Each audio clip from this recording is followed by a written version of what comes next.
the Constitution and to our constituents. Committee Democrats are standing up for both by demanding that the will of Congress be followed and that programs benefiting our communities be implemented.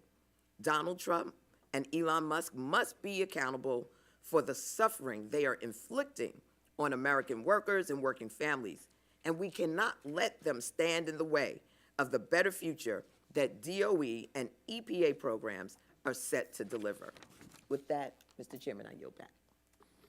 Chairman now recognizes the chair of the full committee, the gentleman from Kentucky, Chairman Guthrie, for 5 minutes for an opening statement. Thank you, Chairman Palmer, for bringing us together on this important hearing, and look forward to working with this subcommittee as we work through this Congress. Last Congress, the committee and government watchdogs highlighted alarming developments as the EPA and DOE began rolling out new and expanded programs in distributing funding. One program that encapsulates a lot of our concerns with this new program is EPA's Greenhouse Gas Reduction Fund.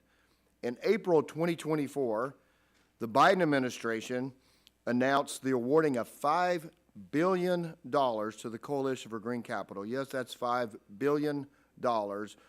According to IRS tax forms, this organization had revenue of less than $3.5 million in 2023. Providing such large infusion of capital, more than 1,400 times the organization's revenue in 2023, raises concerns, and the ability of the organization to appropriately manage the volume of funding is something we're going to look into. I hope President Trump looks into. I'm sure he will. I hope Elon Musk looks into it. I will guarantee you this committee will investigate this. This is just one example where a large amount of funding went into an organization based on the facts before us does not have a demonstrated history of managing such large amounts of money. The committee has highlighted some of the funding recipients are led by political allies of the Biden administration, raising questions over whether they were rewarded funds because they were the most deserving applicant, or if funding decisions were driven by other factors. Despite these concerns, in the final months of the Biden administration, there was a push to get money out the door as fast as possible, potentially at the expense of proper due diligence without the right safeguards in place. Today's hearing continues our efforts to ensure that the people's money is sound, and we are not funding our foreign adversaries, that we are safeguarding taxpayer dollars from self-dealing, collusion, and fraud. I will tell you, I do hope the Trump administration, I hope DOGE looks into this, and like I said, I will guarantee you this is just the beginning of us looking into it. And I will yield to the Vice Chairman the remainder of my time. Thank you for your time, Chairman Guthrie. I'd also like to thank you and Chairman Palmer for holding this hearing today. It's vitally important that this subcommittee conduct proper oversight of the billions of dollars spent on the Democrats' Green New Deal policies over the last 4 years. The infrastructure bill and the IRA provided approximately $100 billion in supplemental funding to the EPA. That's more than 10 times the funding level for the EPA's annual budget. And just a month before President Trump took office, the Office of the Inspector General for the Department of Energy reported that the department's loan program office was administering more than $385 billion in new loan authority without an effective system in place to manage organizational conflicts of interest. In fact, the OIG even recommended the Department of Energy pause all of its loan and loan guarantee reviews. We've all seen the lengths that the Biden administration went in order to hand out cash to far-left activist groups. They even went so far as to give $2 billion to a group called Powered Forward Communities. This organization reported just $100 in revenue for the entirety of 2023, but President Biden's EPA thought they were worthy of $2 billion in taxpayer dollars. I'm grateful the Trump administration has taken action to ensure we're properly reviewing the funding and loan programs and root out waste, fraud, and abuse at the Department of Energy and EPA. I'd also like to thank all of you for being here today, and I look forward to hearing what you're doing to shine a light on the spending spree. Mr. Chairman, I yield back. The chair now recognizes the ranking member of the full committee, the gentleman from New Jersey, Mr. Pallone, for 5 minutes. Thank you, Mr. Chairman. I have to say I'm genuinely shocked that we're having this hearing today. It was talked about self-dealing. When I go home, the only self-dealing I hear about is from my constituents is the self-dealing by Elon Musk. If they were going to hear about self-dealing, we certainly should hear about what he does and his self-dealing. I mean, Congress is often accused of being out of touch and out of step with the American people, but this hearing is a perfect example of that. At a time when President Trump and Elon Musk are stealing funds approved by Congress for the American people and indiscriminately firing inspector generals and hundreds of thousands of public servants, Republicans are holding a hearing today examining former President Biden's energy and environment investments. Now, the Republicans invited the offices of Inspector General for both the Department of Energy and the Environmental Protection Agency, but the seats before us today would traditionally be filed by the Inspector Generals of the two agencies. After all, these are the Senate-confirmed officials charged with ferreting out waste, fraud, and abuse in these agencies, but they both cannot testify today because they were fired by President Trump at the end of his first week in office. So Trump's purge of these Inspector Generals was illegal. The law requires that Congress be notified before an Inspector General is terminated and that a justification be provided to Congress in writing. The message from Trump's firing of these two Inspector Generals and many others is clear. It's not that he didn't like that particular people responsible for looking for waste, fraud, and abuse, because he filed all the IGs. It's simply that he doesn't think anyone should be permitted to oversee the federal government while he is the President of the United States. And my Republican colleagues apparently agree. Their silence in the face of the termination of so many inspectors general and key federal workforce speaks volumes. Earlier this month, we urged Republicans to hold a hearing on President Trump's sweeping purge of IGs throughout the federal government, but to date they have refused. And yesterday, committee Republicans opposed an amendment to the committee's oversight plan to ensure the independence of inspector generals so they can continue to fulfill their legal responsibility to conduct nonpartisan and objective oversight. And all of this Republican inaction demonstrates that committee Republicans are simply paying lip service to investigating waste, fraud, and abuse. They would rather play politics than actually conduct productive oversight. In fact, Republicans have wasted 2 years and held over 20 hearings looking for any excuse to gut investments in American manufacturing and workers. Today's hearing is Republicans' latest attempt to smear programs that help American workers and working families after they failed to find any evidence of waste, fraud, and abuse. Now, while Republicans are playing politics, Democrats are fighting to protect the historic investments we made through the bipartisan infrastructure law and the Inflation Reduction Act. These investments are creating new good-paying jobs, lowering costs for American families, and improving our energy security. They'll improve our ability to outcompete China, build our American manufacturing, and reduce our reliance on supply chains controlled by America's adversaries. This hearing is not about oversight or accountability. Instead, it's another effort by Republicans to justify stealing investments from American communities in order to pay for tax cuts for billionaires and big corporations. They're also pushing ahead with their attempts to strip health care away from millions of Americans by cutting at least $880 billion from Medicaid. I firmly believe that this committee has an obligation to conduct robust oversight of the agencies within its jurisdiction. But with all the fires and chaos that Trump and Musk are intentionally starting in these agencies, it's ridiculous that this is what Republicans are choosing to conduct oversight on today. So they remain complicit with their silence, and we'll keep calling it out. But with that, Mr. Chairman, I yield back the balance of my time. We now conclude with the member opening statements. The chair would like to remind members that pursuant to the committee rules, all members' opening statements will be made part of the record. We want to thank all our witnesses for being here today and taking time to testify before the subcommittee. Each witness will have the opportunity to give an opening statement, followed by a round of questions from the members. Our witnesses for today are Ms. Nicole Murley, Acting Inspector General at the U.S. Environmental Protection Agency, Mr. J. Alfredo Gomez, Director of Natural Resources and Environment Team in the U.S. Government Accountability Office, Mr. Jonathan Black, Chief Advisor for Strategic Planning and Program Oversight, Office of the Inspector General at the U.S. Department of Energy, and Mr. Frank Rusko, Director at the National Resource and Environment Team in the U.S. Government Accountability Office. You are aware that the committee is holding an investigative hearing, and when doing so, has had the practice of taking testimony under oath. Do you have any objection to testifying under oath? The chair then advises that you are under the rules of the House and the rules of the committee, and you are entitled to be accompanied by counsel. Do you desire to be accompanied by counsel during your testimony today? Okay. In that case, if you would please rise and raise your right hand, I will swear you in. Do you swear that the testimony you're about to give is the truth, the whole truth, and nothing but the truth?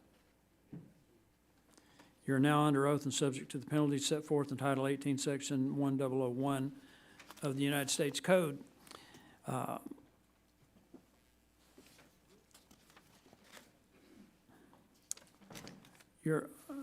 me get to the right page. With that now, we will now recognize Ms. Murley for 5 minutes to give an opening statement.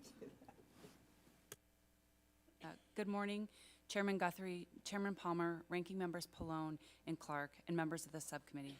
I'm Nicole Murley, the Acting Inspector General of the Environmental Protection Agency and the Chemical Safety and Hazard Investigation Board. Thank you for the opportunity to testify today.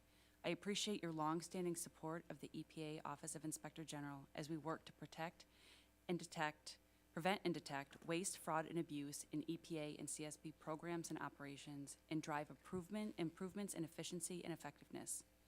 In line with that mission today, I will discuss our concerns regarding oversight of more than $40 billion the EPA received under the Inflation Reduction Act. While the EPA OIG has not received dedicated funding to oversee these programs, we have observed trends in our ongoing oversight of the EPA's Infrastructure Investment and Jobs Act operations, as well as our broader oversight work, for which we forecast risks for IRA funding. The EPA OIG has repeatedly flagged systemic issues regarding the agency's internal controls, particularly data quality and the management and oversight of federal funding recipients, such as grantees. 2 years ago, we warned that these issues could undermine the EPA's IIJA operations. And as I sit before you today, those warnings have come to pass. For example, last fall, our office found that the EPA did not take reasonable measures to verify the state-submitted data it used to allot billions of IIJA dollars to states for lead service line replacement. For 2 states alone, we identified nearly $1 billion in questioned cost and funds put to better use. In another example, we found that the EPA did not adequately monitor the deployment status and the use of over $836 million of rebates for its 2022 Clean School Bus Rebate Program. Furthermore, although the deadline for completing the projects was October 2024, as of February 2025, only 43% of the buses funded by those rebates have been delivered to schools. Reviews of these programs yielded nearly $2 billion in monetary impact. With our unique authority, our independence, and our expertise, we are confident that we could bring the same level of impact and oversight to the agency's IRA programs. And we believe the issues that we've observed in our IIJ oversight are red flags for problems that could be lurking in IRA programs, where, from an oversight perspective, these risks are magnified. The IRA created a paradigm of new funding, new recipients, new initiatives, and a more complex financial transaction stream. In addition, most IRA funds have very tight expiration dates. The agency's push to meet those statutory deadlines creates concerns regarding whether proper internal controls have been employed to vet funding recipients and project proposals and to monitor recipient use and management of those funds. The risks are heightened by the fact that, unlike the IIJA, the IRA does not include funding for EPA OIG oversight. We have already received reports of waste, fraud, and abuse related to IRA programs, as well as allegations of retaliation from whistleblowers coming forward to report these issues. While we are tapping into our core budgetary resources to investigate these complaints, without dedicated resources, we are limited in our ability to conduct a more robust oversight. I deeply appreciate the ongoing efforts of both the House and the Senate to secure dedicated resources for this crucial work. In the meantime, we will strive to provide oversight within our existing budget. Early on, we focused on prevention to help the agency consider safeguards from the outset rather than scrambling to recover mismanaged or misused money after the fact. We briefed more than 1,000 EPA employees and stakeholders on fraud prevention and mitigation strategies. We also raised questions for the agency to consider regarding due diligence reviews, monitoring of grantees and subgrantees, and screening for potential conflicts of interest. With roughly 93% of the EPA's IRA funds obligated, our focus is now detection. In addition to ongoing investigative work, we will leverage data analytics to proactively detect potential fraud. We've initiated an audit to determine whether an EPA contractor that received $147 million in IRA and IIJA funded contracts has complied with federal and contract requirements. and our team is prioritizing additional IRA oversight work focused on grantee and subrecipient capacity and the EPA's vetting process for awards. The examples I've shared today are a cautionary tale of systemic issues reaching across EPA programs that we have noted for years. With a vital mission to protect human health and the environment and more than $1 billion taxpayer dollars at stake, it's essential to learn from the past. We are confident that with the continued support of Congress and the Administrator's commitment to tackling waste, fraud, and abuse, we can help make the EPA make meaningful improvements. Thank you, and I look forward to answering your questions today. Chair recognizes Mr. Gomez for his opening statement, for his testimony. Chairman Palmer, Chairman Guthrie, Ranking Member Clarke, Ranking Member Pallone, and members of the subcommittee, good morning. Thank you for the opportunity to discuss our work on how the EPA is using over $100 billion provided by the Infrastructure Investment and Jobs Act and the Inflation Reduction Act. The IIJA included over $60 billion for EPA. We have been focused on the $50 billion that went to water infrastructure and other investments. The IRA included about $41.5 billion in funding for greenhouse gas reduction and other programs. This new funding is a significant increase for EPA's average annual budget of about $8.8 billion per year. My statement today is based on several issued reports and on observations from our ongoing work on how EPA is using and overseeing the IRA funds. Specifically, my statement discusses the status of EPA's IIJA water-related funds and the IRA funds. The IIJA provided EPA with over $43 billion for state revolving funds and an additional $7 billion for other water-related investment. This funding is being allocated to the states using formulas that are set in law, and this is the same process that EPA uses to award baseline funds for the Clean Water and Drinking Water State Revolving Fund programs. Through these programs, states can make loans for wastewater and drinking water infrastructure projects. In our prior work, we have identified the need for better financial indicators that show the growth of these programs and ensure the sustainability of the funds. Last year, we also recommended that Congress consider revising the formula for the Clean Water State Revolving Fund program. The formula has not been significantly updated since 1987, when it was first put into place. A revised formula would better align with the program's goals, and a panel of experts we convened recommended a formula that is based on states' clean water needs, as well as population and poverty would be better. Now, switching gears, the IRA provided EPA with about $41.5 billion for grants and other investments to reduce greenhouse gas emissions and enhance climate resilience. Our analysis of provisional EPA data shows that the agency obligated nearly all of the funds and about half was expended. The IRA directed EPA to establish several new grant programs and support other efforts. The largest amount was the $27 billion for the Greenhouse Gas Reduction Fund. To implement the fund, EPA created a new program office and established 3 sub-programs. The first sub-program is a $14 billion National Clean Investment Fund, awarded these grants to 3 recipients to establish financial institutions that provide financing for low and zero emissions technology projects. Now, the second sub-program is the $6 billion Clean Communities Investor Accelerator, which awarded grants to 5 recipients, provided funding and technical assistance to community lenders in low-income and disadvantaged communities for financing low-emission projects. EPA officials stated that nearly all of the $20 billion for these 2 sub-programs has been obligated and expended by depositing the funds with a commercial bank. This bank is acting as EPA's financial agent and is to provide commercial banking and financial services for the awardees. While financial agents have been used in other parts of the federal government, this differs from EPA's customary funding model. EPA also determined that it would need 74 full-time equivalents to oversee the new program, and at this juncture, it has 38 total staff that oversee the grantees. EPA also has 20 grant specialists that help support this and other programs. Now, similar to other grants, the agency's oversight of these grant recipients includes several reporting requirements, for example, reporting progress on outputs and outcomes.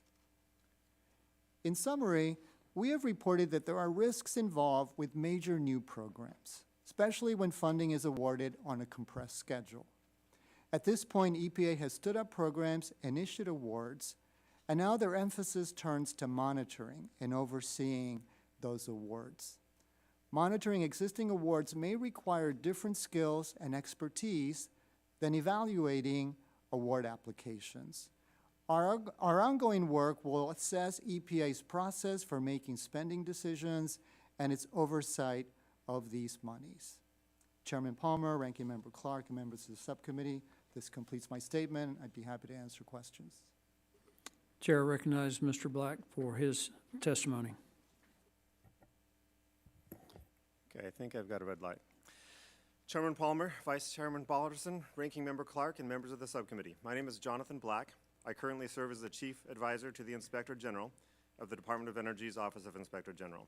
My portfolio of work involves oversight over the Infrastructure Investment and Jobs Act and the Inflation Reduction Act and the various programs that the Department of Energy has stood up for those acts. Thank you for inviting me to testify today on the oversight work that the Department of Energy's Office of Inspector General is performing regarding the department's Loan Programs Office.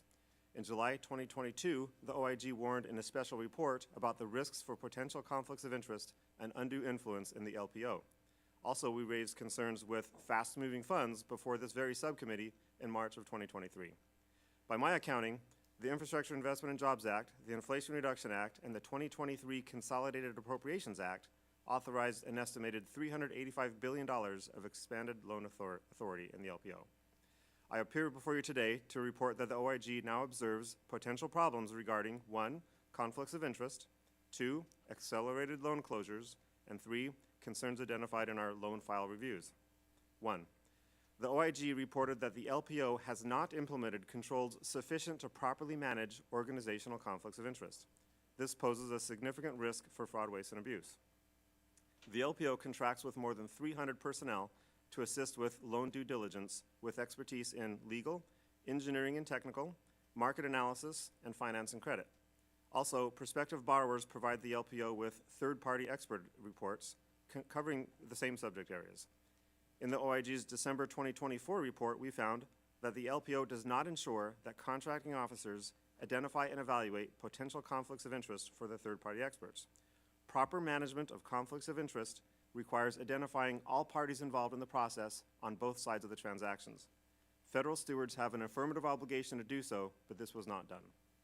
Also, the LPO did not ensure that the contracting officers adequately track conflict of interest disclosures and waiver requests and did not share and cross-check that information with appropriate parties across multiple divisions of the LPO. Accordingly, the LPO appears to have functionally abandoned any responsibility for neutralizing or mitigating conflicts of interest. Additionally, LPO's support service contractor was unable to show the OIG records to indicate that it had provided training to its due diligence experts as to what constitutes a conflict of interest, what disclosures, what mitigation steps, and what other measures may be needed. How can these outside experts know what constitutes a conflict of interest if they were not even trained on these requirements? To their credit, the current department leadership acknowledges the risks associated with these issues that we have identified and has paused all new loan closures and has developed and begun to implement corrective action plans to address the weaknesses identified in our December 2024 report. 2, fast-moving funds. Between November 2024 and the first 3 weeks of January 2025, the department has accelerated the approval of its loans, as shown in my written statement. To be clear, during December and January, LPO completed $46 billion of new loans. The increase in pace underscores our concerns about whether it is possible to conduct robust due diligence to protect the tax dollars under such time pressures. 3, the OIG has hired outside experts to help us review 2 recently completed loan agreements. For both of these projects, LPO had hired its own outside experts to identify and articulate serious red flags that they identified before the loans were closed, including multiple major risks that call into question the project's financial and performance viability. Also, LPO employs certain risk mitigation strategy for these major loans. One mitigation measure involves structuring in guaranteed sales agreements in order to assure revenue for the project. Other mitigation measures involve structuring in construction contract terms and commitments that are written in a way to help minimize the risk for cost overruns. For the two projects we examined, LPO's own expert advisors duly identified and called out the loan applicant's mitigation measures as being insufficient that may pose risks to the viability of the financial side of the project, and these often covered only 25% or less of the needed revenue protection or cost control. Further, the mitigation measures were largely arranged with related parties, oftentimes relying upon shaky financial positions. In looking through the Credit Review Board meeting minutes, they indicate a willingness to approve loans despite these risks. Also, we observed that the LPO did not update some of their data and analysis for evolving market conditions and changes in the political landscape that may inform the long-term prospects for repayment of these loans. In closing, I would like to recognize the bipartisan efforts of this subcommittee to provide oversight for the department's loan program office. Thank you for your continued support for the independent oversight that the OIG does to advance transparency and to prevent and detect fraud, waste, and abuse. I appreciate the opportunity to testify, and I look forward to your questions. Chair now recognizes Mr. Rusko for his testimony. Thank you, Chairman Palmer, Ranking Member Clarke, and members of the subcommittee. Thank you for the opportunity to speak about our work on DOE's IRA and IIJA spending. My testimony today focuses on two DOE offices that each received a lot of money from the IIJA and IRA. DOE's Office of Clean Energy Demonstration, or OCED, was created in 2021 and manages demonstration projects in 8 different areas, including hydrogen hubs, carbon capture and sequestration, and advanced nuclear projects. The money funding these projects came from the IIJA, about $22 billion, and the IRA, about $5 billion. Through September 2024, OCED had awarded almost $19 billion. Most of this went to 4 areas, including $10 billion for industrial decarbonization and carbon capture projects, $8 billion for regional hydrogen hubs, and $1 billion for advanced nuclear projects. Since October 2024, OCED approved another $6.6 billion, mostly to hydrogen hubs and industrial decarbonization processes. Only a small amount of the committed money has actually gone out the door, and the remainder will depend on projects meeting milestones, including passing independent cost reviews.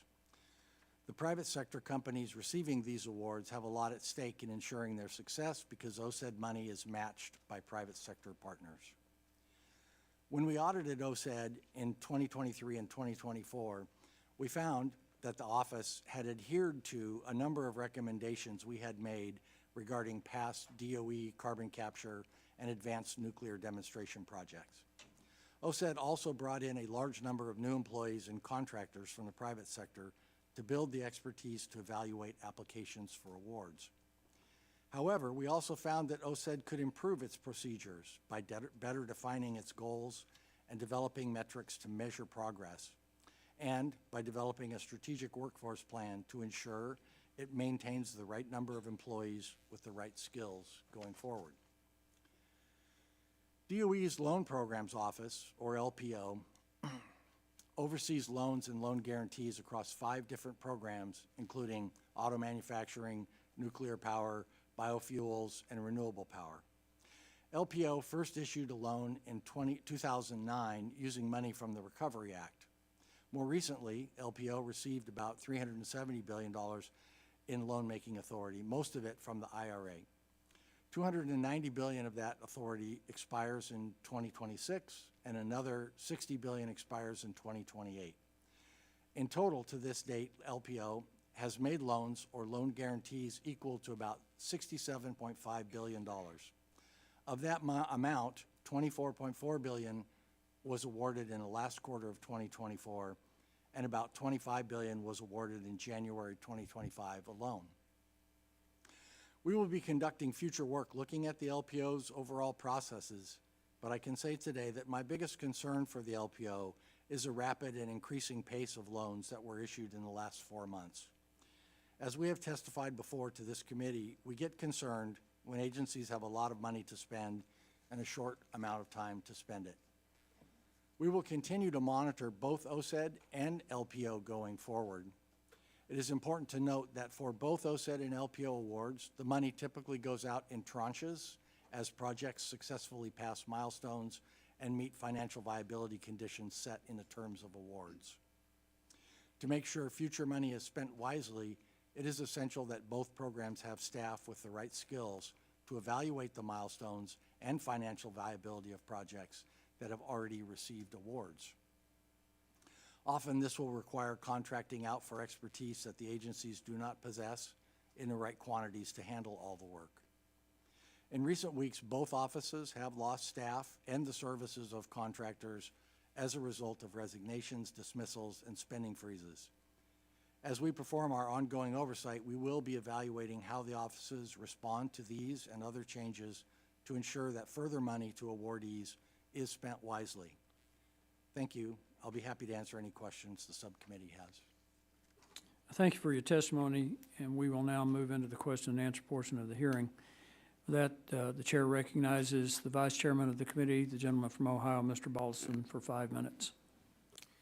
Thank you, Mr. Chairman. Thank you all for being here today. It's clear that the Biden administration was trying to get as much money out the door as possible before President Trump's inauguration.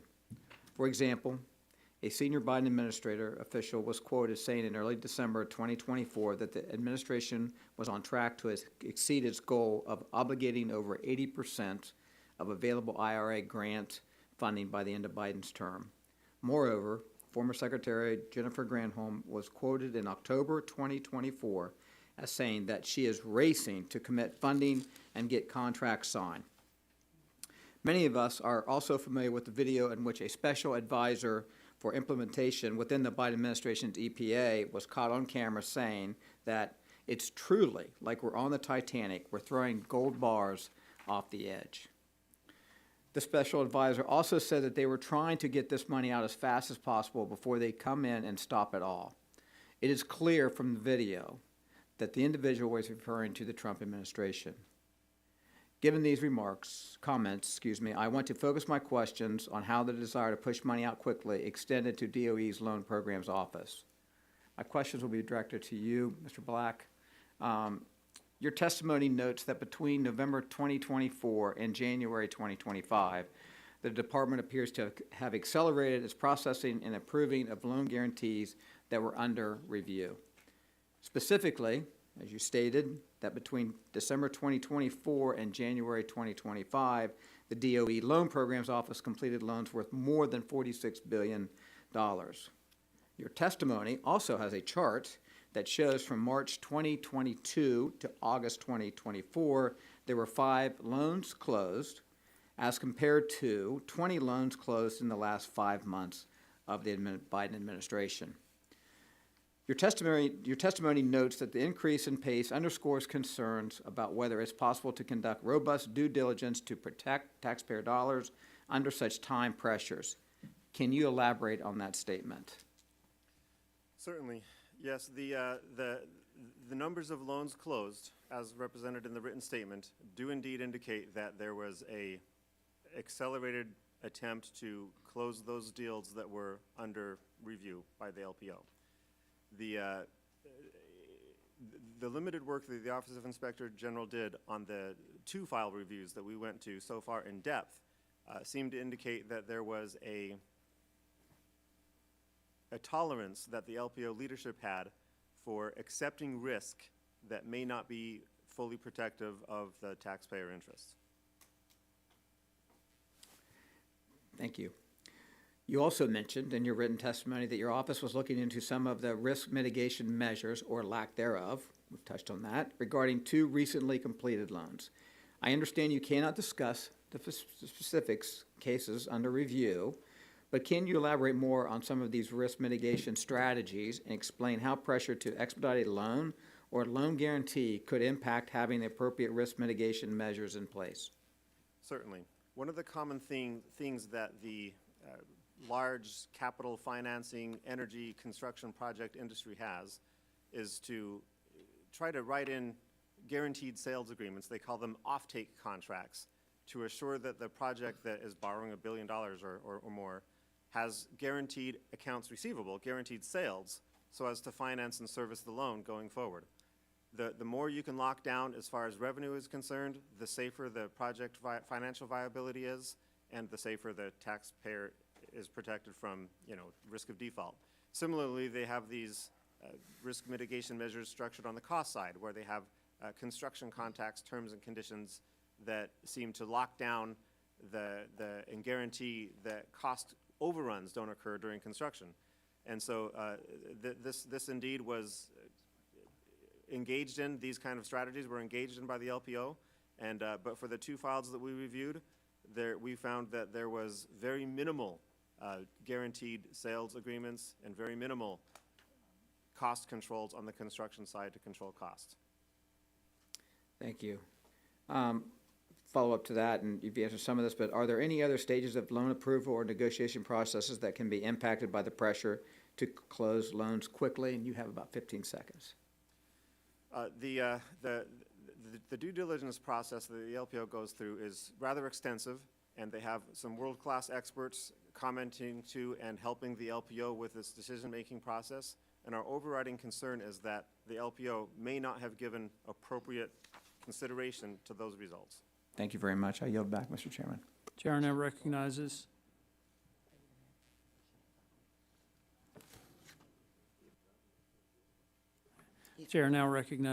the distinguished ranking member from New York, Ms. Clarke, for 5 minutes for her questions. Thank you very much, Chairman, and I thank our panel of experts for appearing here today. In calling this hearing to criticize EPA and DOE programs, Republicans are ignoring the extreme actions that this administration has already taken to sabotage these programs and prevent President Trump from being held accountable. We should be hearing from the Senate-confirmed Inspector General for DOE and EPA, but we are not, because last month, Donald Trump fired them. In the middle of the night and after less than a week in office, Trump fired at least 19 Inspector Generals without providing any notice or justification to Congress as the law requires. Trump had even handpicked the DOE and EPA Inspector General during his first administration, making their removal even more absurd. My first question is for Mr. Black. I understand that the Deputy Inspector General, who would normally step in as the acting IG, also left DOE OIG last week. And I've been told that your last day with DOE OIG is this Friday. Is that correct? That's correct. I've also learned that 39 DOE OIG staff chose to take this deferred resignation program that was pressed on them. This represents 13% of DOE OIG staff, including 5 senior executive staff. Is that also correct? Yes, your numbers are accurate. Thank you. Ms. Murley, obviously, the former Inspector General, Sean O'Donnell, was unceremoniously fired by Donald Trump. But has your office also experienced departures of personnel and hiring challenges recently?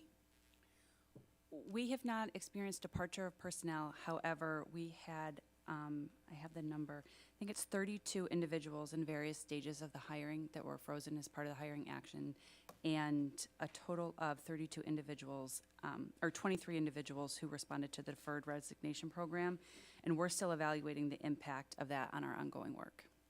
Thank you. It is simply outrageous that the committee Republicans have called today's hearing to attack programs they have thoroughly investigated for years without finding any evidence of wrongdoing, yet remain silent about the immense risks being created by the Trump administration's all-out assault on agency OIGs.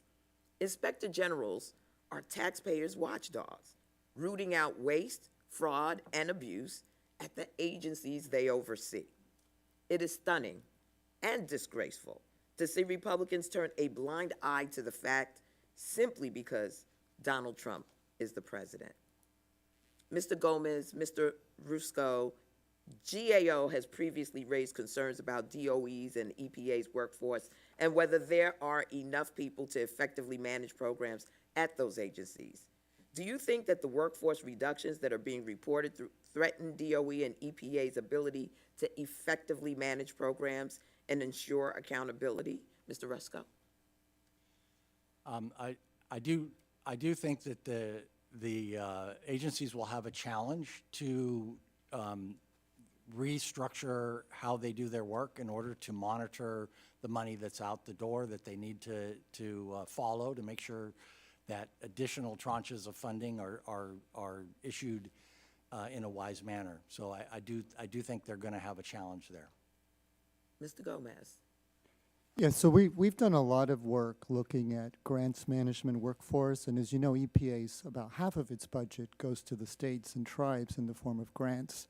And so it's really important to have the workforce, right, that you need with the right skill set to oversee those grants. And especially now with a large infusion of funds at EPA and new programs and expanded programs, having the workforce that you need to do the oversight is most important. Thank you. The Trump administration is picking the pockets of millions of Americans in Democratic and Republican districts. Every day that goes by where the administration ignores court orders by withholding award funds is another day that America's progress is delayed. Handing out tax breaks to billionaires at the expense of American workers hurts our constituents and hurts our country. Republicans need to stop sitting on the sidelines, stand up for their constituents, and hold Elon Musk and Donald Trump accountable. Regardless of what my colleagues on the other side decide to do, I will always stand up for my constituents and fight to hold this administration accountable. With that, Mr. Chairman, thank you, and I yield back. Chair now recognizes the chairman of the full committee, Mr. Guthrie, for Thank- 5 minutes for his questions. Thank you. I can assure the committee that we are going to investigate and look at waste, fraud, and abuse. And I think we're beginning, this is just a beginning hearing. I'll tell you that. And think about this. So you have the Greenhouse Reduction Fund, $27 billion. There is the Coalition for Green Capital that we said the year before this had $3.5 million is what we could find of their income. They get a $5 billion grant. That's facts. That's not making anything up. And if you don't think we should look into a $3.5 million company getting a $5 billion worth of income, and then, so they announced on January the 22nd, it was providing $200 million of its $5 billion to a company called Greenie Re. Based on the state of Vermont's records, an organization with this name was recently incorporated in October 2024, only a few months after EPA selected the Coalition for Green Capital to receive its award. According to Greenie Re's website, one of the organizations initially behind its formation was the Coalition for Green Capital. So Coalition for Green Capital is a $3.5 million company, gets $5 billion. Greenie Re is incorporated in October of 2024, and they have on the website that one of their, initially behind their, is the Coalition for Green Capital is behind their organization. I'm concerned about what this brings, what this is. The process I just described raises questions about how EPA has been monitoring the program. So Ms. Murley, your written testimony notes that effective monitoring of grant or loan recipients and subrecipients is critical internal control for grant-making agencies like EPA. Based on examples like the one I just provided, your knowledge of recipient and subrecipient relationships and EPA's grant management practice, what are EPA's OIG's concerns with recipients' ability to monitor subrecipients, particularly when the subrecipients have a relationship with the recipient? So our concern is, and it's been a continuing concern of grants management and looking at the capacity of the recipients and the subrecipients to handle the money that they've been given. And I think what you're talking about is due diligence and conflicts of interest in grants or other programs, which is certainly something that we are interested in looking into. I'm not sure I understand the question about the subrecipients. Well, the subrecipients, if it is a creature of the recipient, and the subrecipient, you have concerns with that? Under that facts, that would be something we would look at for due diligence checks from the agency and how the recipients of the money was vetted, and also the controls that were put into place before the vetting went out. What rules were put into place, what parameters, what guidelines, that would definitely be something. Would you be concerned that in October of last fall, a company was incorporated and all of a sudden they're getting $200 million grant? Would that be something that would flag? If that was the evidence that was presented, that would be a concern. There would be a risk. So let me go to Mr. Gomez. Relatedly, I'm also concerned about the oversight conducted of recipients and subrecipients to ensure they're meeting performance goals. Your written statement noted that EPA officials said they had not yet developed program-level performance goals and measures for the three sub-programs of the Greenhouse Gas Reduction Fund, and they need 1 to 2 years before doing so. With no program level, so in your experience, evaluating grant and other financial assistance programs, is it typical for a program to not have performance goals or measures for years? No, it's not typical. I mean, generally with new programs, they're trying to figure out, first of all, what they're going to accomplish, what the goals are for it. And so they take sometimes a little while to set up those performance goals and measures, but those are important. I mean, our job obviously is to follow the money, right? So we want to make sure that the money's accountable, whether it's going to the grantees or sub-grantees, or at the end, maybe the beneficiary. So understanding what that process is, looking at what controls are in place, what reporting requirements, to make sure that you're safeguarding against. Would you be extra concerned if an entity had a $3.5 million revenue, got a $5 billion grant, a company was created that had I forget that, I think it was just created in October 24, and then got a $200 million grant that was a subrecipient of that company? I mean, I think it would raise a flag for us, because we'd want to ensure that that company now that has a large infusion of funds, is it structured, right? Does it have the people to carry out the work? And is it going to be able to carry out the terms and conditions, for example, of that grant or that award? So those would be things that we would be looking at in our reviews, right? Appreciate it. We are going to be, and my time's expired, but we will be looking at it, so thank you for that. Yield back.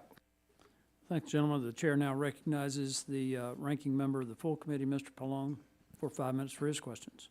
Thank you, Chairman. In less than 2 months, we've watched Elon Musk and President Trump brazenly try to circumvent any check on executive power and eliminate independent oversight, and congressional Republicans have been silent. At the Department of Energy, as many as 2,000 career staff were suddenly fired without warning, including staff responsible for our nuclear stockpile and others from offices that were responsible for managing loan and grant programs. And the same scene played out at EPA, with hundreds of staff suddenly fired or put on leave, including career staff with decades of experience monitoring EPA programs. And then over the weekend, federal workers received the latest in a series of abusive mass emails from Elon Musk, this one directing recipients to respond with a list of what they did last week by Monday at midnight, otherwise they'd be terminated. And that, of course, sparked further confusion. I ask unanimous consent, Mr. Chairman, to enter an article from the Washington Post about this latest Musk email. If I could, I'll give you a copy of it. Without objection, so ordered. Thank you. So I want to ask each of the witnesses a simple question. Could the broad and sudden termination of so many career officials risk impairing EPA or DOE's ability to effectively oversee awards and loans? Ms. Murley? The grants capacity of the agency to oversee its grants and management, we actually have a report that will be coming out talking about the agency's capacity to manage its grants, and so yes, that would be a concern. Thank you. And Mr. Black, let me, I know it's your last week, and so I want to thank you for your service. But if I could ask you that same question, you want me to repeat it, or you? No, I understand the question. I think that reductions of that magnitude would certainly have some impact on the program's ability to effectively conduct its work, and it'll perhaps slow work down in order to do a quality job. Thank you. And Mr. Gomez? Yeah, so our past work on that subject shows that you need the right staffs with the right skill set in the right places. Thank you. Mr. Ruska? Yes, I can give you a specific example in the Office of Clean Energy Development. Among the things that happened in the last few weeks was a funding freeze coincided with a renewal of a contract with a key private sector company that was going to do independent cost analysis for ongoing projects. If those don't happen in a timely fashion, then either money goes out the door that didn't have that review, or projects that private sector spent a lot of money on could be delayed or canceled. So it is troubling. Thank you. And Mr. Black, let me go back to you. DOE OIG has specifically highlighted the workforce concerns that DOE's Office of the Inspector General previously identified at the Loan Program Office that could hinder the office's ability to move from a posture of evaluating applications and closing loans to one focused on post-closure monitoring of finalized loans. Earlier this month, 45 staff at the Loans Program Office were suddenly terminated.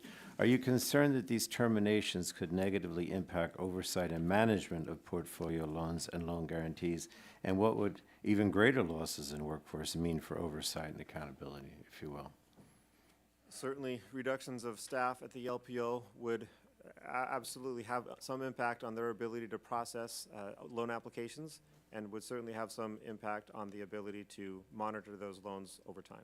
And then lastly, the administration's arbitrary and senseless cuts to our federal workforce are making it harder for DOE and EPA to oversee the grants and loans Republicans pretend to be so concerned about. If Republicans were serious about protecting taxpayers and fighting waste, fraud, and abuse in grant programs, they would be holding the administration accountable by doing real oversight work instead of smearing award recipients who are just trying to build a better future for this country. That's my opinion. I don't have another question. But I just, again, as I said, I can't believe the focus of this hearing today. It's not what I'm hearing at home. When I go home, everyone's worried about freezing of funds, termination and firing of people, tariffs. I mean, people are genuinely concerned that these Trump policies are going to lead to a recession. That's what they're telling me. The market is going up and down. Retail sales are down at an all-time low. I'm just afraid, and this is what I'm hearing, we're headed towards a recession with these Trump Republican policies. And I hate to say that because that's not what I want to see. I yield back, Mr. Chairman. Chair now recognizes the gentleman from Virginia, Mr. Griffith, for 5 minutes for his questions. Thank you very much, Mr. Chairman. I just have to say that in my district, people have been concerned for decades about money being spent in Washington, D.C., that they don't understand why it's being spent, and they don't understand how it costs so much money to do the things that they probably could do themselves a lot cheaper. So I'm hearing different things than my good friend, Mr. Pallone, is hearing. Now, let me start off on this hearing and say that I'm proud of the work that this subcommittee did last Congress to oversee the implementation of the Clean School Bus Rebate Program. Additionally, I will say electric buses work for some schools, but this program was set up in a haphazard way, and in some cases, school districts have not received all the buses they paid for.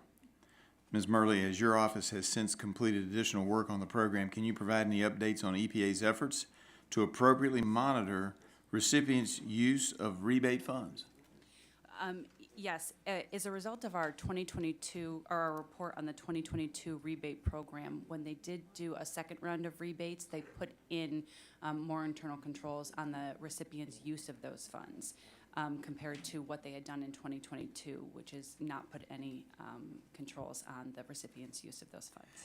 And what happens when you don't put any controls on the recipient's use of funds? A lot of it gets frittered. I won't use waste, fraud, and abuse because my colleagues on the other side hate that term, but it gets frittered away, does it not? The risk is there.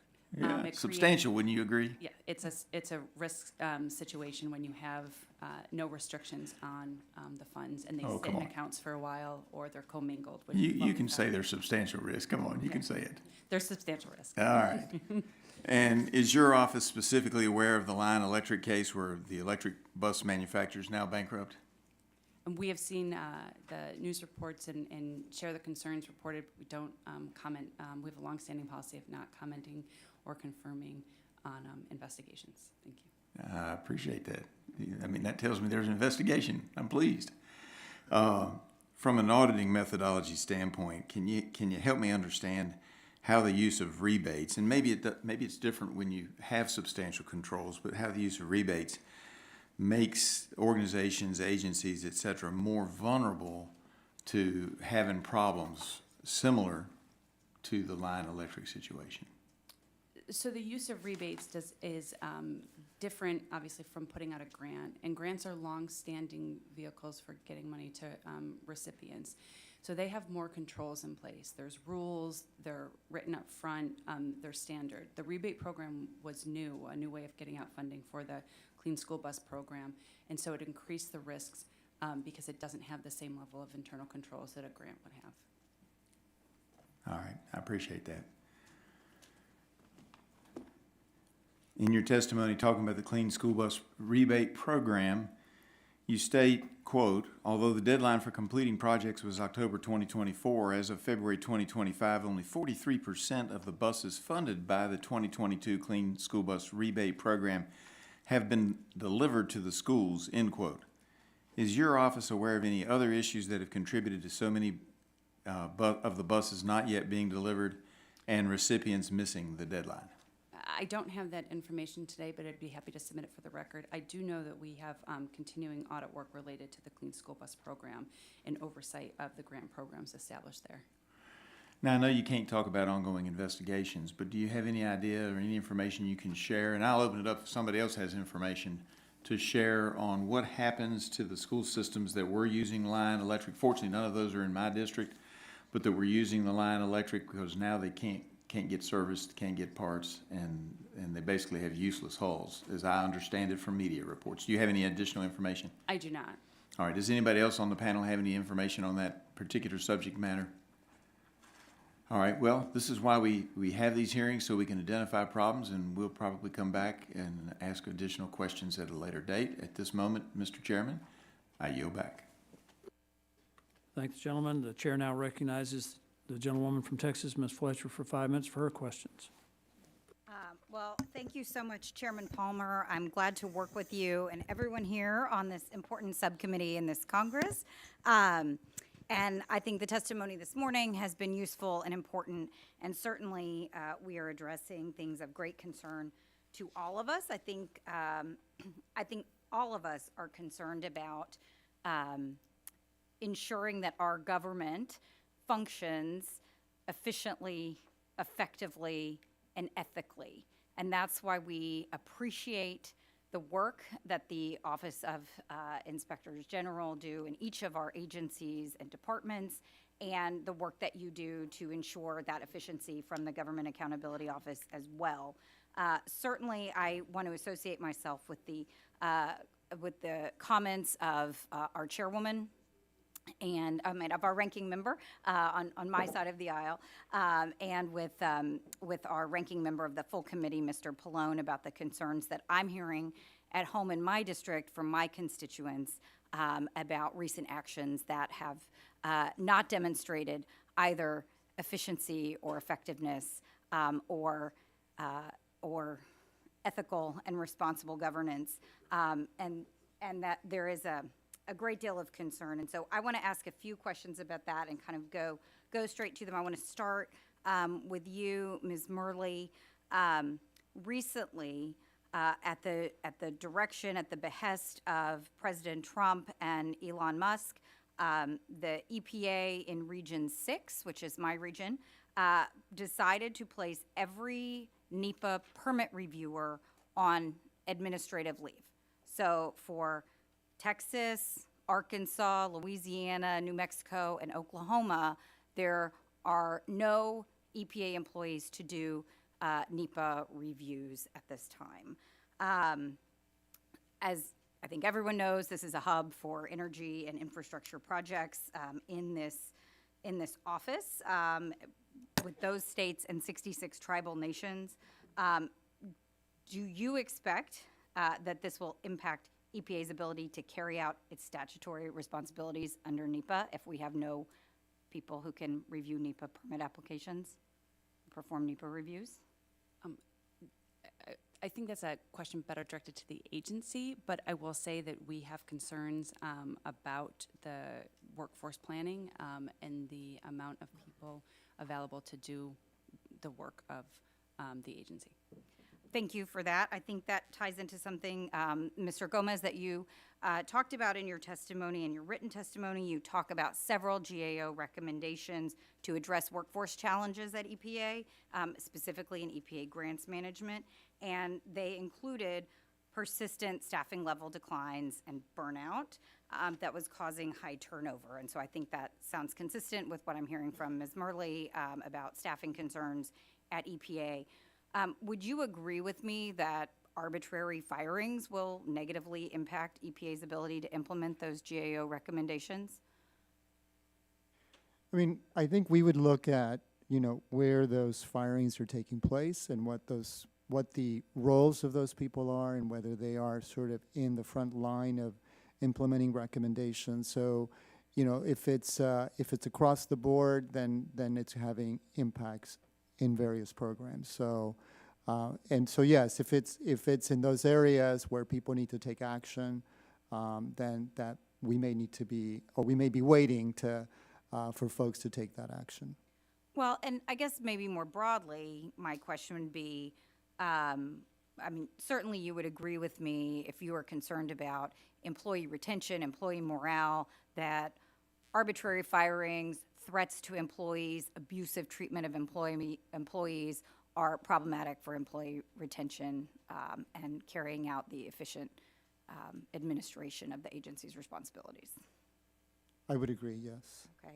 And I want to talk about one other thing with the time I have left. Mr. Black, you spent a lot of time in your testimony talking about conflicts of interest, and I think it's really important that you raise that. And I'm going to ask you for the record to explain generally kind of why conflicts of interest are problematic and of concern to you. But for our purposes here, would you agree with me that federal conflicts of interest statutes and financial disclosure requirements are important? Yes, absolutely. And federal officers are prohibited from participating in government matters that affect their financial interests, correct?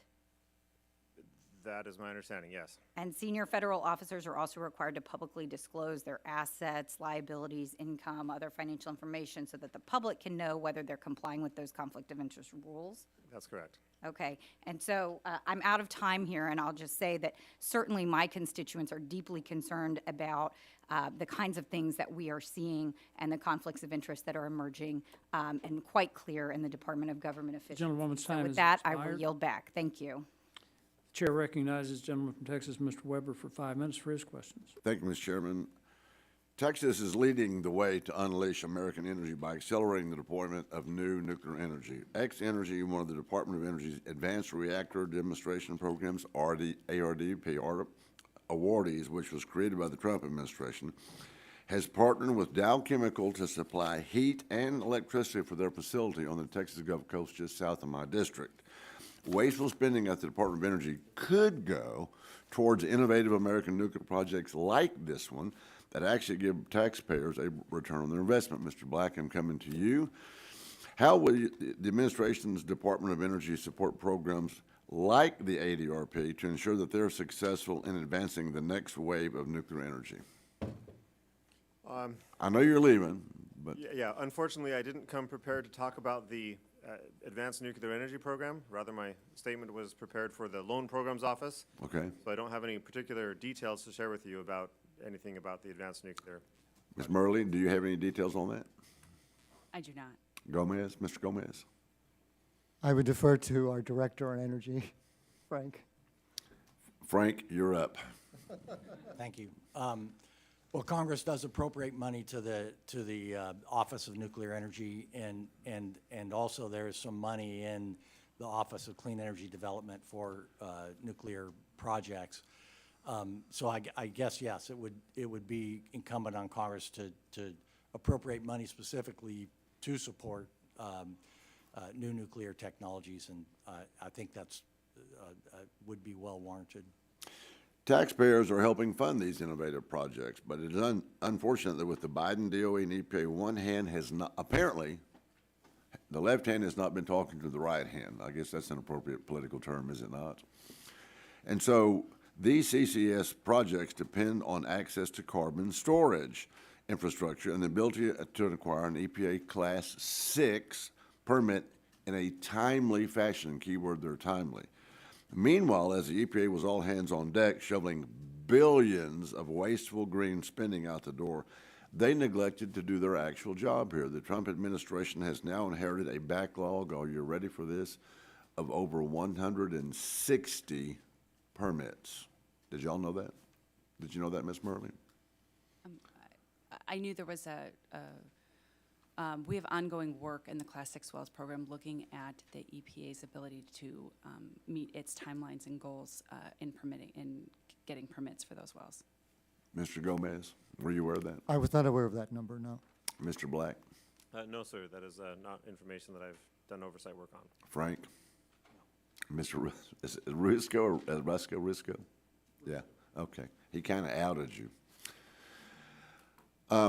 Is that a concern, Mr. Gomez, that all of the backlog of these permits?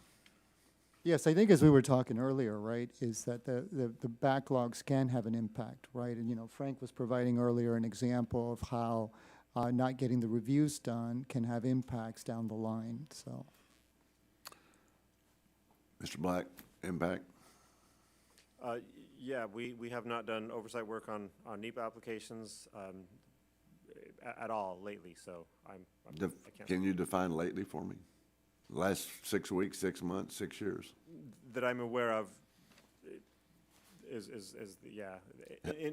Let me be clear. So I don't represent the OIG as a whole. I came here prepared to talk about the oversight work that the DOE OIG does with regard to Inflation Reduction Act and IIJA Act. I can say that in my purview, in my portfolio of work, we have no ongoing work on NEPA applications and citing. Mr. Rusco?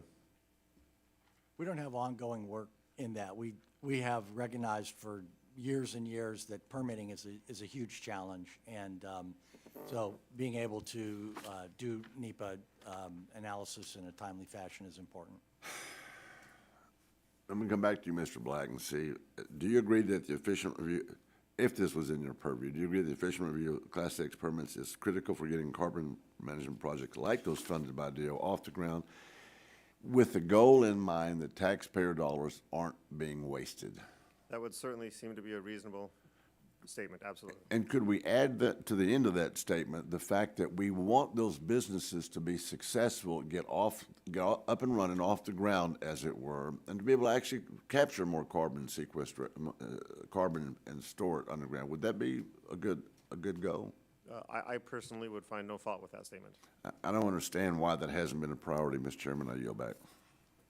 Thank the gentleman. The chair now recognizes the gentleman from New York, my friend Mr. Tonko, for 5 minutes for his question. Thank you, Mr. Chair. Let me congratulate the Palmer Clark team for their assignment to lead the subcommittee. Look forward to working with you.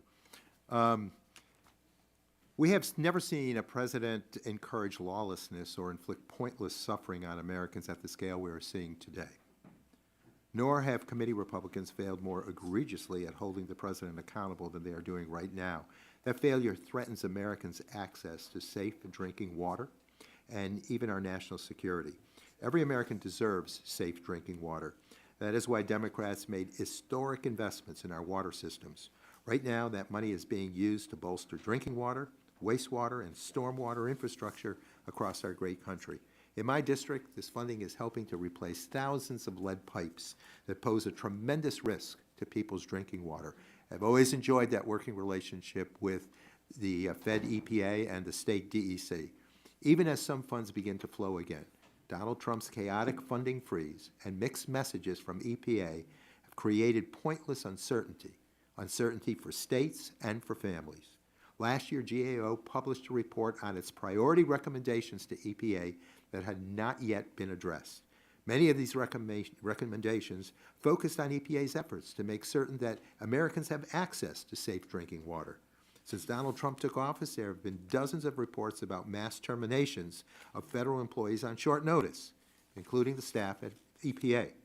So based on GAO's past work, would drastic workforce reductions impact EPA's ability to manage drinking water and wastewater system?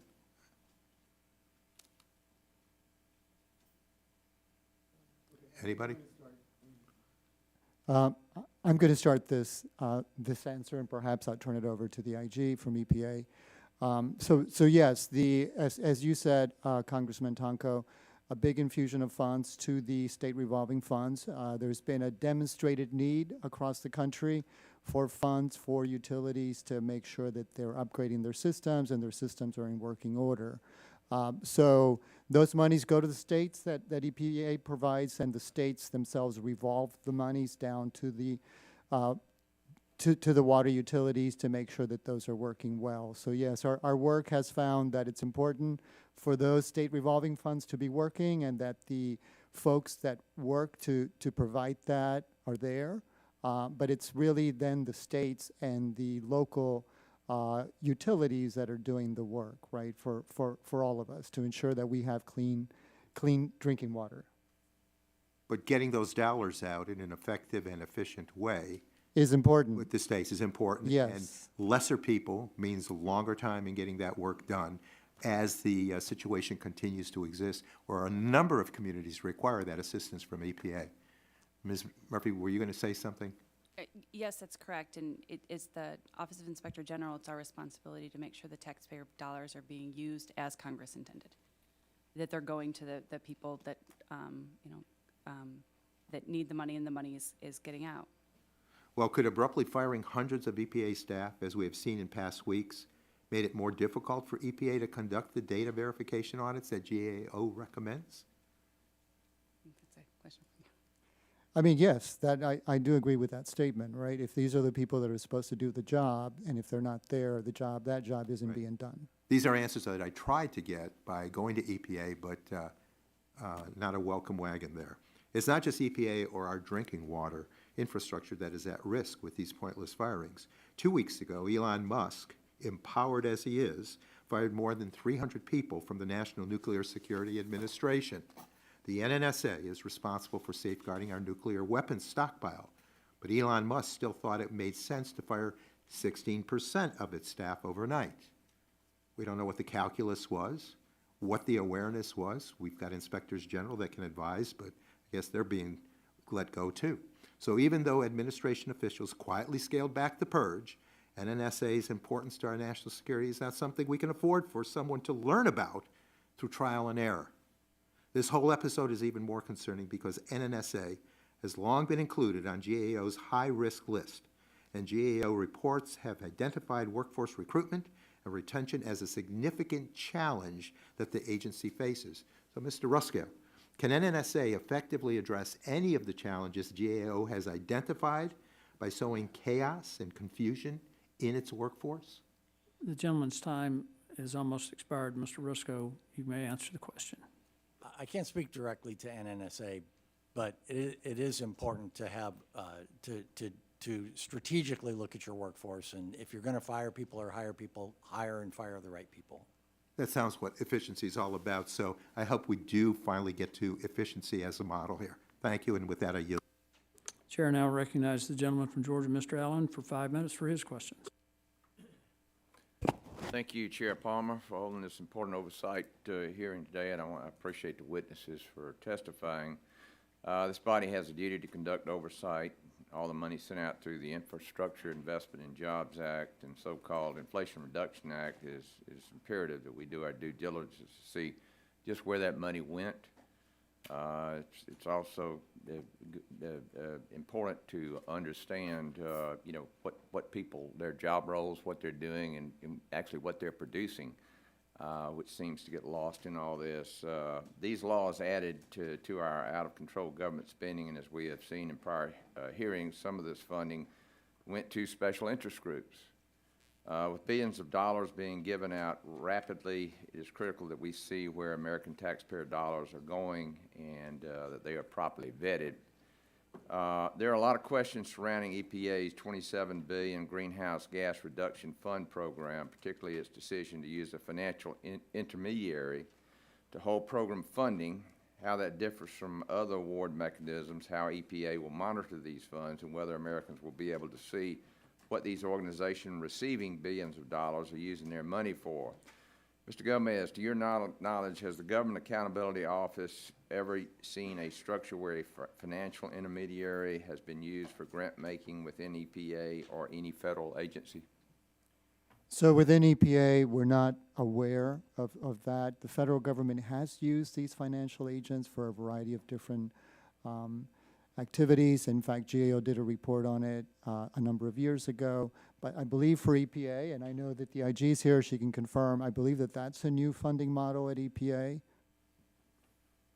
Yes, that's correct. Yes. Ms. Murley, when the EPA Office of Inspector General became aware of EPA's plan to use a financial intermediary to hold program funds, what concerns did your office raise and what rationale did EPA provide? It was at a meeting that we had where we were introduced to the program, and we asked questions about the due diligence process that would be put into place, the vetting, and because it was new to the EPA, it was new to us as an oversight agency, so we had questions about the whole process. We still have, we're still looking into that and the questions that we had. So it's not been conclusive as to, whether this is the right way to do things here? It was, for us, how do we conduct oversight of Yeah, such a new program? exactly. And something that we were not familiar with. Okay, did they give you a reason why they're doing this? I don't have that. It wouldn't be that they have something to hide or anything like that, or they don't want you to know what's going on or anything like that? Okay. The committee has been examining the risk associated with EPA's environmental justice grant programs on October 16, 2024. Your office announced that it was conducting an audit of EPA's fiscal year 2021 Environmental Justice Collaborative Program Solving Cooperative Agreement Program, in which 34 recipients were awarded funding. Under the 23 program, however, EPA selected 98 recipients to receive funding. That's almost 3 times the number of awards made in 2021. Similarly, are you concerned about EPA's ability to monitor so many different recipients and awards? I'm not familiar with the additional program, but we always are concerned that there's risks when you have, there's been systematic challenges that I raised with data, but also with grants management on both the getting out the grants and then the proper monitoring of grant recipients. So that's continued. That's a theme for us in our oversight work of the EPA. Yeah, and just like each one of you, if you've seen, these dollars go out rapidly to these grant programs. I mean, what are your concerns? And I'll start, Esmeralda, with you. I've got about 44 seconds. I mean, this is unprecedented as far as we know, particularly with the end of one administration, the beginning of another administration. Obviously, with $36 trillion in debt. And of course, my friends on the other side are questioning, what are y'all doing? Well, we're trying to solve this issue. So what concerns do you have about what you've seen? Our concerns when you have such a large volume of money getting out the door with such tight statutory deadlines are what processes and internal controls were in place for that money going out. Were the processes followed? What structures were in place? And so that's always what we would call a situation of risk, right? Yeah. Where there's risk involved when those factors are in play. All right, I'm out of time, but if y'all all would respond. I mean, I'd like to know if y'all follow where the money actually goes. In other words, how the money goes and where it The ends up. gentleman's time has expired. I yield back. Chair now recognizes the gentlewoman from Massachusetts, Ms. Trahan, for 5 minutes for her questions. Thank you, Mr. Chairman, and thank you to our witnesses here today.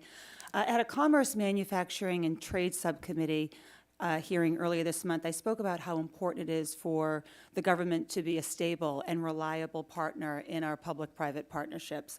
Businesses that partner with the federal government need to be able to trust that the government will follow through on their side of the deal.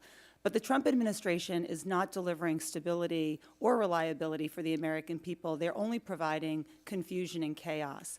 One day, federal workers are fired. The next day, the Trump administration is desperately trying to rehire some subset of the people that they just fired. One day, my district has the funds to address stormwater overflows. The next day, those funds are suspended. And it's not just Democratic districts that are hurt by unilateral funding freezes. People in districts that my Republican colleagues represent are also being harmed. Unfortunately, we just aren't hearing Republicans reflect the concern and outrage voiced by their constituents. For example, there's a bipartisan infrastructure law-funded cleanup of the toxic Peachtree Orchard Road groundwater plume in Augusta, Georgia. The government made a commitment to help fund this cleanup and improve the lives of the people living in that community. But arbitrarily freezing the bipartisan infrastructure law and IRA funding makes it harder for Americans to actually trust that the government will follow through on its commitments and not abandon these important projects. When Americans can trust the government to keep its word, we can create powerful public-private partnerships and good-paying jobs.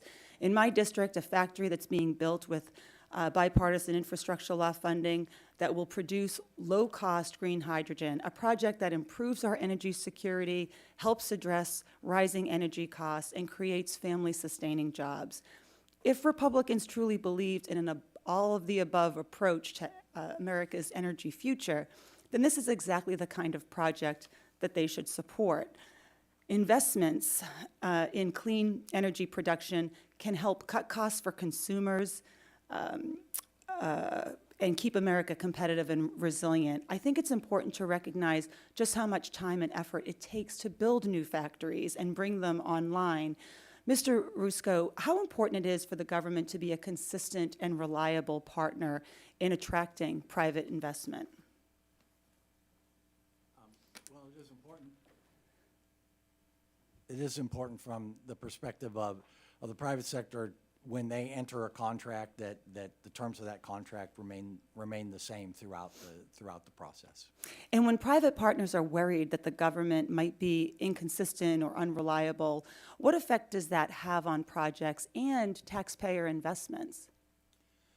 Well, once an award has been made for a public-private partnership, for example, if there are delays that can threaten the project.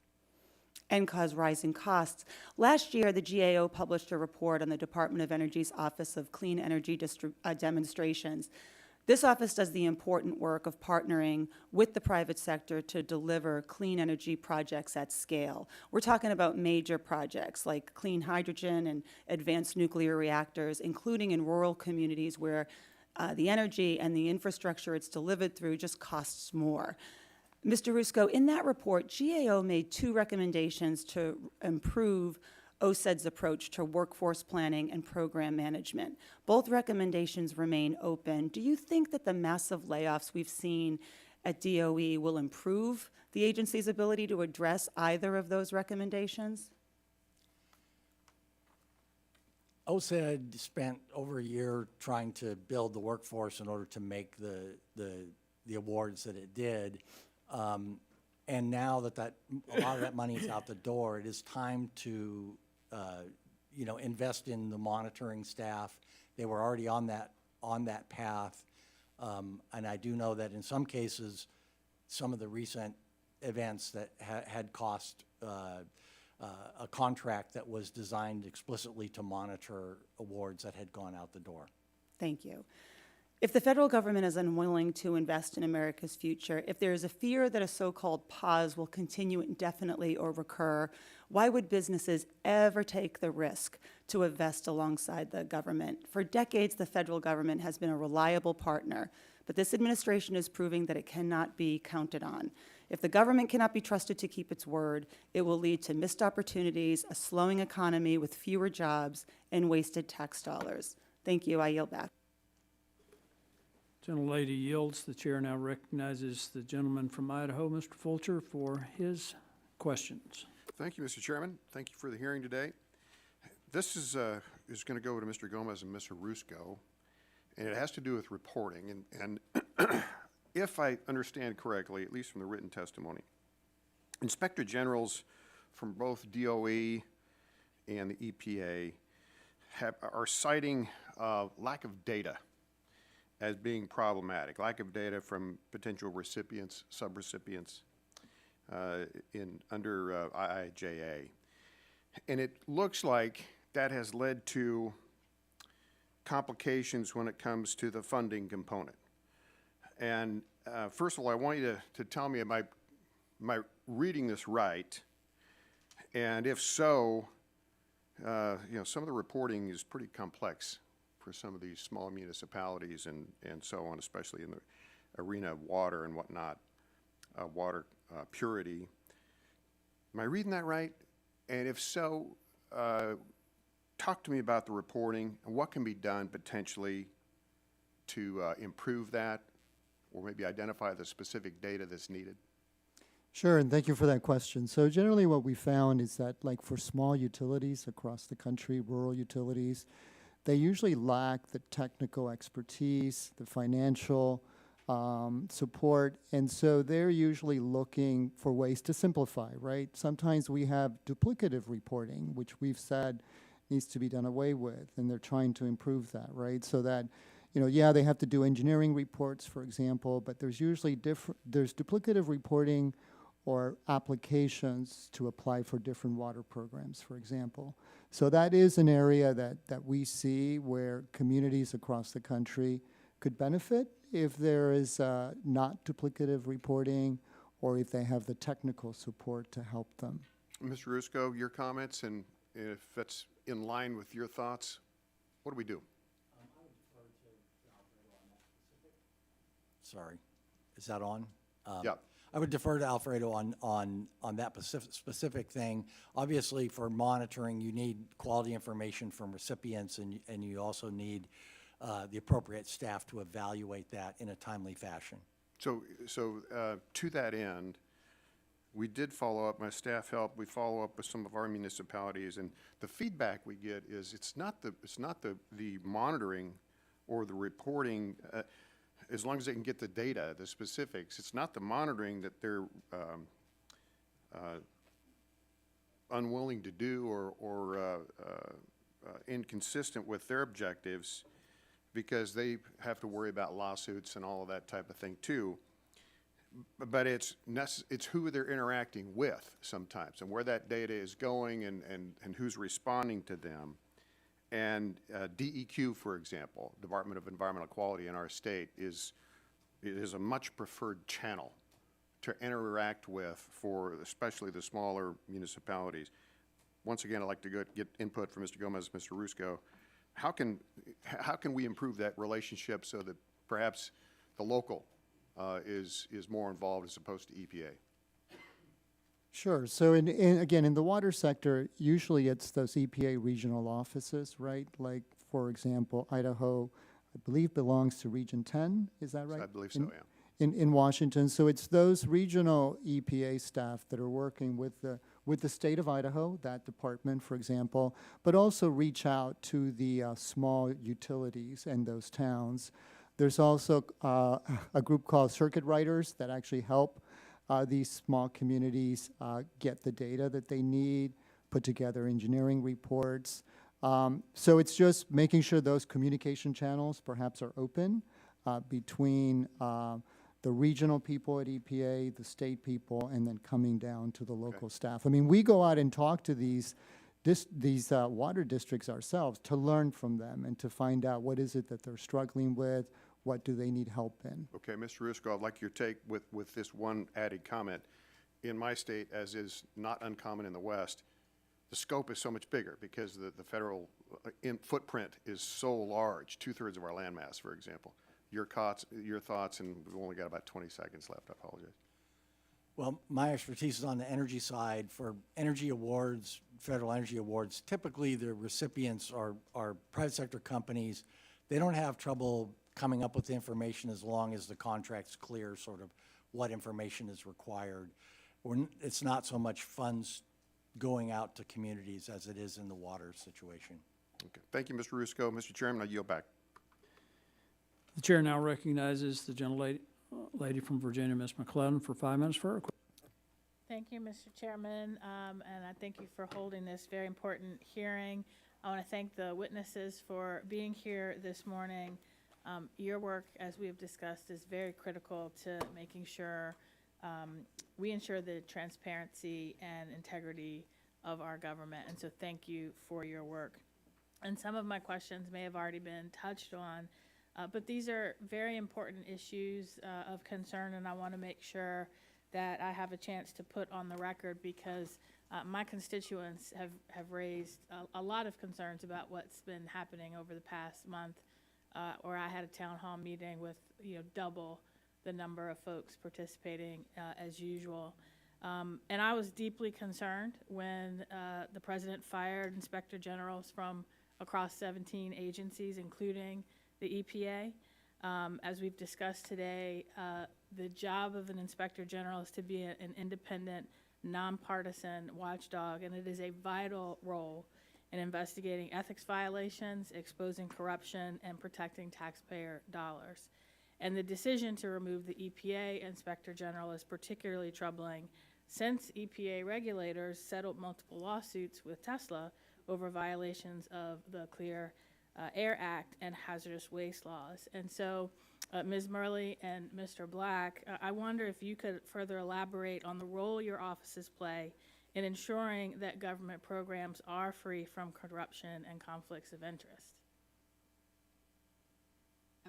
Our office has a staff of dedicated oversight professionals that are committed to the mandate that Congress gave us, which is to prevent and detect waste, fraud, and abuse, and to promote economies and efficiencies at the EPA programs. And that is what, we are very cognizant that that's our mission, and that's what we show up to work to do every day. Thank you. I thank you for that. Mr. Black, do you want to add anything? Yes, certainly. The role of the OIG is to identify gaps and opportunities for improvement and changes to the internal control structure of the department, its programs, and its operations, and to, by doing so, to improve and prevent fraud, waste, and abuse. And if I may, I know there's a lot of buzz in the media and in the Congress about, you know, what risk there is to having had the Inspector Generals removed. I want to add some assurance that the Department of Energy's Office of Inspector General has a deep and well-trained and experienced staff of professionals who will continue to do the appropriate oversight to make sure that the risk for fraud, waste, and abuse is continued to be covered, continue to be addressed, and I can offer some assurance that we are continuing to do our duties as written in the IG Act, and with or without a head, we've still got a deep and experienced cadre of leaders who are going to make sure that this mission continues to be addressed.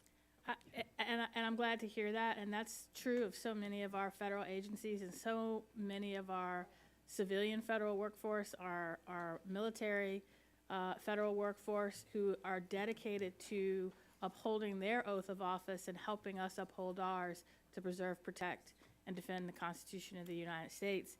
And yet, including over 300,000 federal employees in Virginia, where I represent, and yet ever since President Trump and Elon Musk started taking a chainsaw to our federal agencies, again, constituents have flooded my office with thousands of calls about the consequences of these reckless actions, including the wholesale firing of the federal workforce, even in cases where the people firing them had no clue what they did, like protect our nuclear stockpile.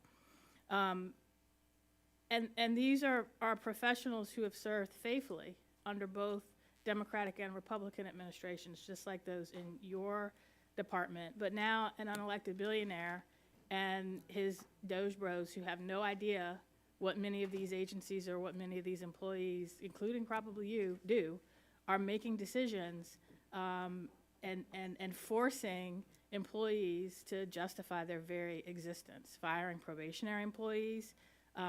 That doesn't just gut our federal workforce, it helps to destroy our entire talent pipeline.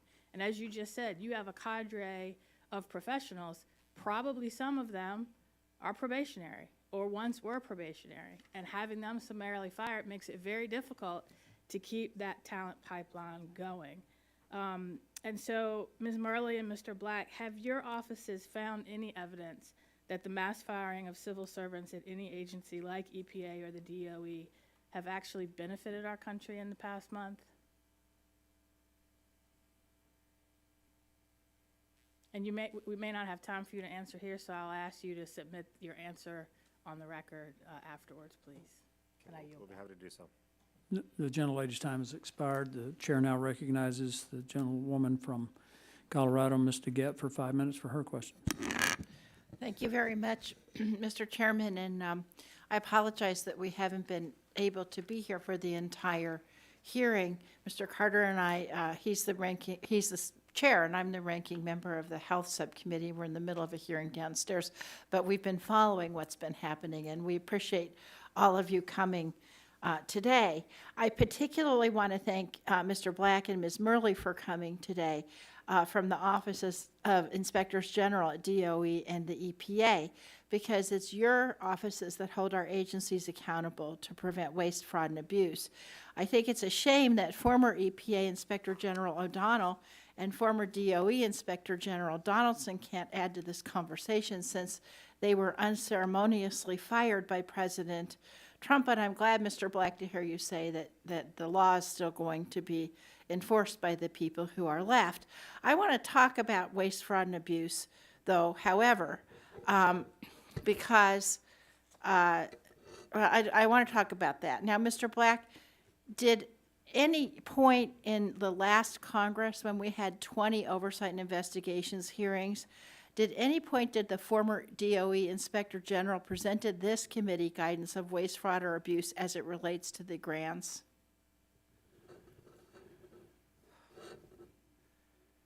We have been performing a great deal of oversight work on grant activities funded by the IIJA and the IRA. And Yes. We've certainly identified some internal control gaps that warrant some improvement. And we do in fact have some investigations that. So let me ask, for fraud, waste. let me ask the question again. Okay. Did the Inspector General present any evidence of waste, fraud, or abuse in these grants to this committee last Congress, yes or no? I do not believe that the written statements included specific instances. Thank you. Now, Ms. Murley, did the former EPA Inspector General present any evidence of waste, fraud, or abuse to this committee as it relates to this, these grants? I would have to submit for the record his past testimonies. I don't have them. Are you aware of any?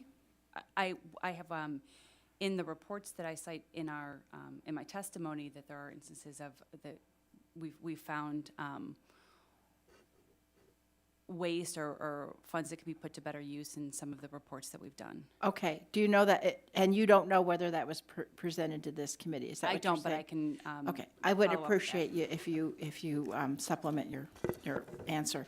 Now, over $262 million in funding from this Clean School Bus Program, airport infrastructure grants, energy efficiency upgrades, and other grants have been frozen in Denver, which is my district.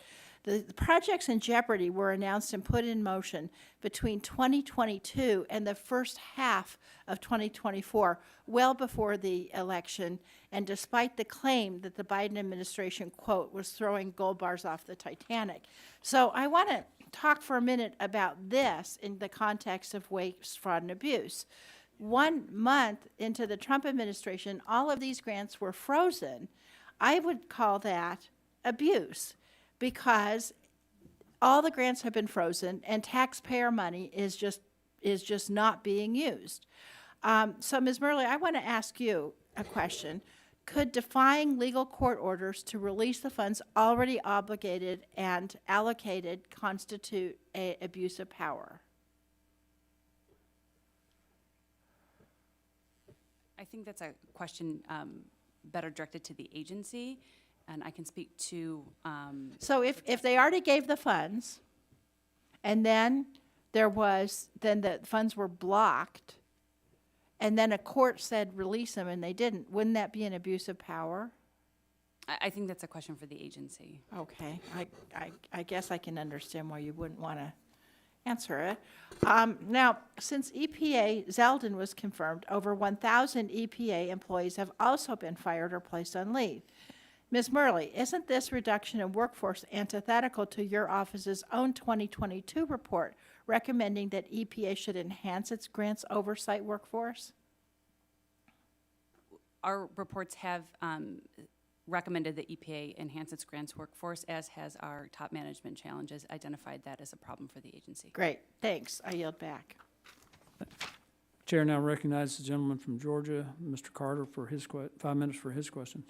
Thank you, Mr. Chairman. I appreciate you giving me the opportunity to wave on, and I thank all of our witnesses for joining us today as we look to examine the Biden administration's energy and environment spending, a series of decisions that drastically increase waste, fraud, and abuse in our already bloated bureaucracy.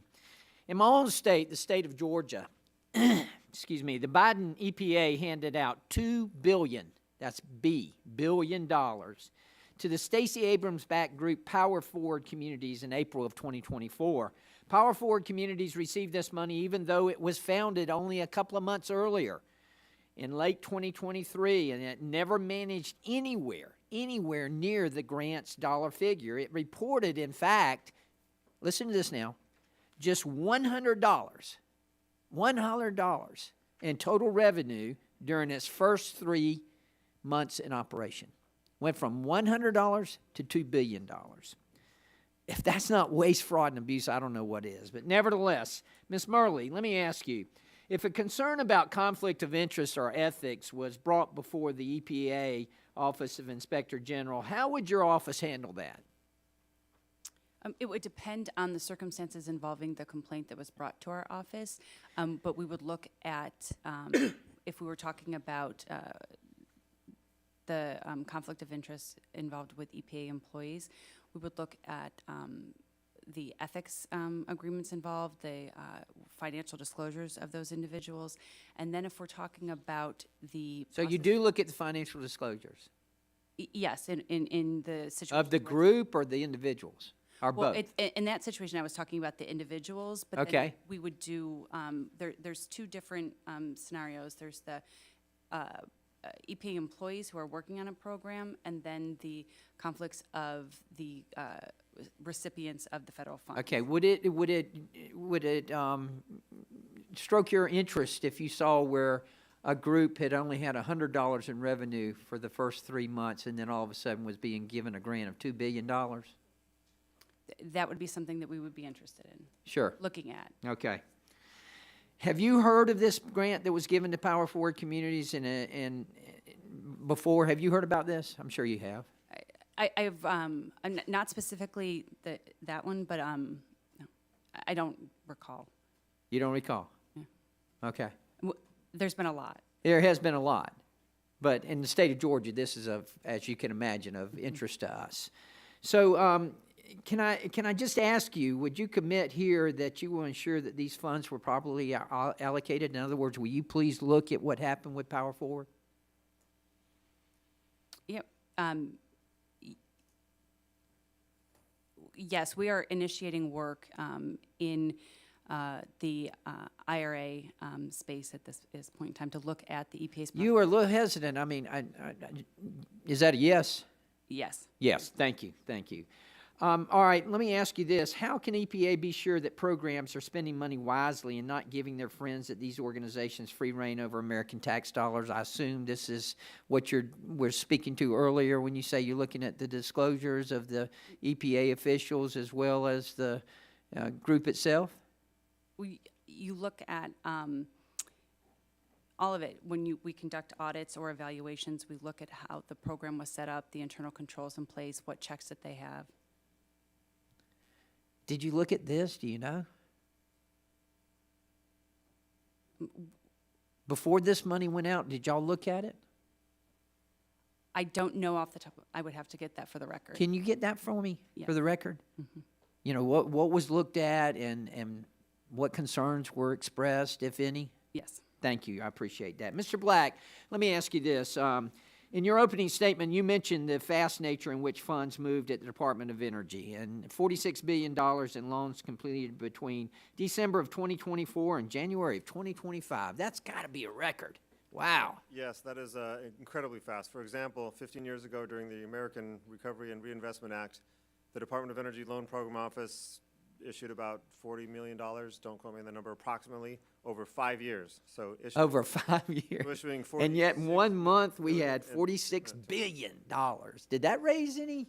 Oh, yeah, that is of concern to us, and we are definitely looking into the facts and circumstances surrounding the pace with which those loans have been signed. Mr. Chairman, I really do appreciate this hearing, and thank you for holding this. Come on. We need help here. Ms. Murley, we really do need help. I look forward to your answers to my questions. Thank you, Mr. Chairman. I appreciate your opportunity to wave on, and I yield back.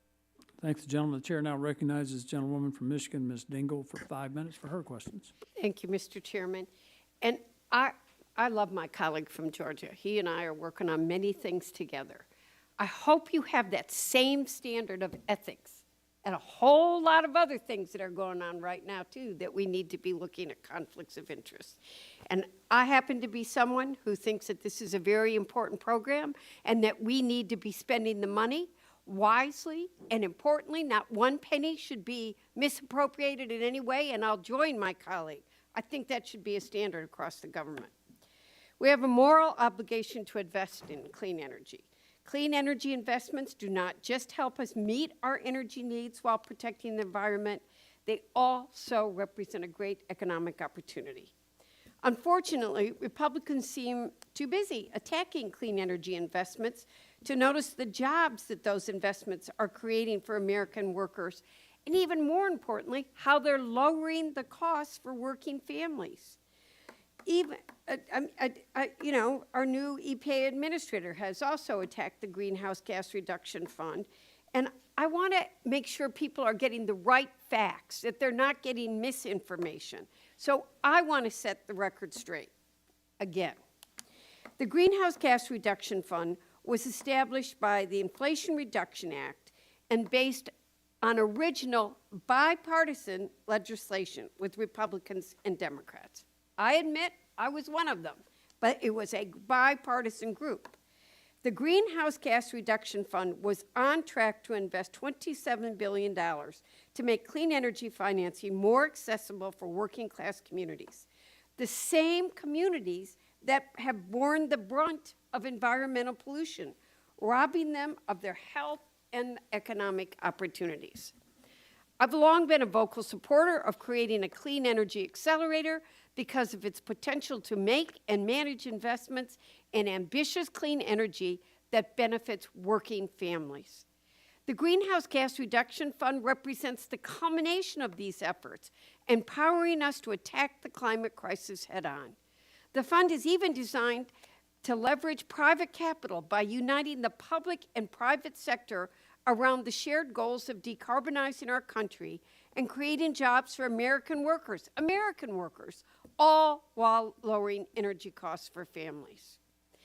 EPA was laser focused on making sure every dollar is reached, that products would not have otherwise been built. But now it seems as if they're only focused on making it impossible for the Greenhouse Gas Reduction Fund to succeed. It doesn't have to be this way. I know Republicans spent the last 2 years investigating EPA's implementation of the IRA, including the agency's rigorous process of selecting, vetting, and issuing final awards to the Greenhouse Gas Fund's recipients. If you had found anything, I am certain that you would have shared it with us instead of waiting for President Biden to leave office. So I'm just questioning how we seem to have found money that was never missing, especially given intense scrutiny that began as soon as the IRA was signed into law, not when President Trump became president. I know everybody wants the Greenhouse Gas Reduction Fund to fail on the Republican side, and that makes me sad. It would be terrible for American workers and working families. The Greenhouse Gas Reduction Fund Solar for All program was on track to support residential solar deployment efforts in every state that can save families 20% or more on their energy bills. Meanwhile, the National Clean Investment Fund and Clean Communities Investment Accelerator were designed to work together to leverage private investments supporting clean energy projects while ensuring the benefit of those investments go directly to communities where investments are made. Instead of working to make sure that the Greenhouse Gas Reduction Fund succeeds, you all just want to keep betting against it. And looks like this administration's doing the same thing. The Greenhouse Gas Reduction Fund, by design, is intended to reach red and blue states and their districts. We cannot let the promised benefits of the Greenhouse Gas Reduction Fund slip away because some would rather play some political games than support investments in all communities and get us energy security and reduce consumers working, those hard-working people who say they want to pay less in their bills. So let's stop trying to make sure that it's going to fail. I'm almost out of time, so I didn't get to ask you all any questions. But I think this Greenhouse Gas Reduction Fund makes a difference. It lowers costs, and I would ask my colleagues here, I think it's simply too important to let it gentlewoman's fail. time has expired. And I yield back. John, the chair now recognizes gentlewoman from Florida, Ms. Castor, for 5 minutes for her questions. Thank you, Mr. Chairman, and thank you all for being here today. just a couple of days into this new administration, the president illegally fired 19 inspectors general, including the IG from the EPA and the Department of Energy. These are vital public servants. They're the cops on the beat that help us root out waste, fraud, and abuse and make nonpartisan recommendations to Congress to act upon. I'd like to know, Ms. Murley, has the illegal firing of the EPA IG delayed your oversight responsibilities in your office? It has not. Has it complicated it? Has it taken time and energy away from tasks at hand? Any change in any organization brings a period of time where things have to settle in Yes. but Go ahead. But I will say, and I'll echo my colleague's point, we have a dedicated staff of professional oversight professionals who are committed to the mission of the OIG. I appreciate them. How many people have been fired or left out of EPA IG's office? We have not had any firings or people leave. We did have about 32, I believe, individuals. I need to get that exact number.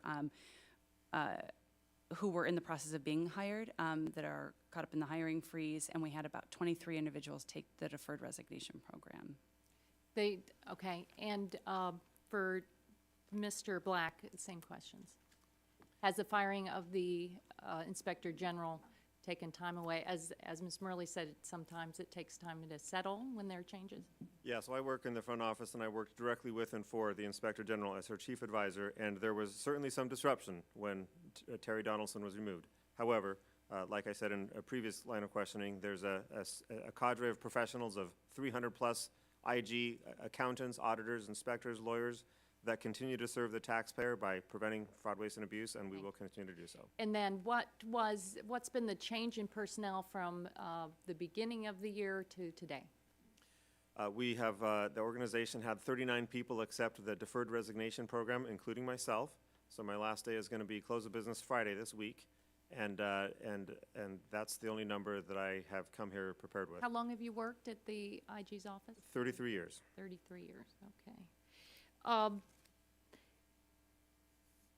You know, the other illegal activity has been, at the outset of this administration, the shutdown and or freeze on funding.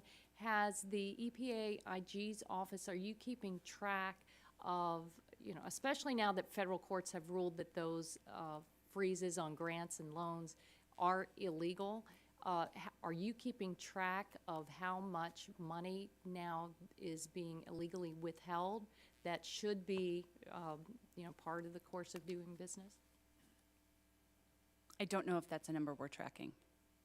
Okay. And do you have any information on that account? I do not, and I think those questions would be better directed at the agency. Okay. Mr. Black? So 2 days ago, I met with the top leadership of the department's loan programs office, and they clarified that although new loan closures are paused, the disbursements for those loans that have been closed, that are active, disbursements are being made after leadership reviews individual transactions, and disbursements are being made. What grants and loans are being frozen right now?